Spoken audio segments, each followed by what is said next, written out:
ლაგოდეხის დრამატული თოჯინების თეატრი ქალაქ თბილისში ნოდარ დუმბაცის სახელობის მოზარდ მაყურებელთა თეატრის სცენაზე პრემიერით წარდგა.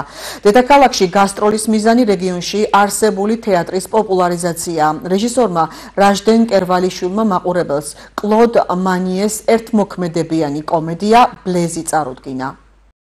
მოზარდ მაყურებელთა თეატრის სცენაზე გაიმართა ლაგოდეხის დრამატული თეატრის წარმოდგენა კლოდ მანეს პიესის ბლეზის მიხედვით. ეს არ არის პირველი შემთხვევა, როდესაც ლაგოდეხის თეატრი აწყობს გასტროლებს. ერთი წლის წინ ჩვენ წარმოდგენილი მქონდა მონოსპექტაკლი. შესაბამისად ეს ხელს უწყობს ჩვენთან შემოქმედების თეატრალური სახეობების განვითარებას, ახალგაზრდებში პოპულარიზაციას. მინდა მიულოცო ჩვენი თეატრალური დასის თითოეულ მსახიობს და რეჟისორს წარმატებული პრემიერა.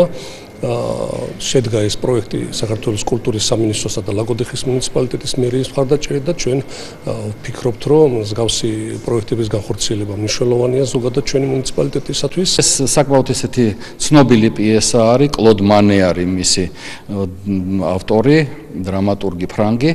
და თბილისში არაერთხელ დაიდგა ეს პიესა და არა მარტო თბილისში, მსოფლიოში ბევრგან იდგმება. და საკმაოდ რა ვიცი, ვიფიქრეთ, რომ საკმაოდ საინტერესო იქნება როგორც ლაგოდეხის მაყურებლისათვის, ისევე თბილისის მაყურებლისათვის კიდევ ერთხელ რომ რა ვიცი, ისე ამოვნონ ამ პიესას.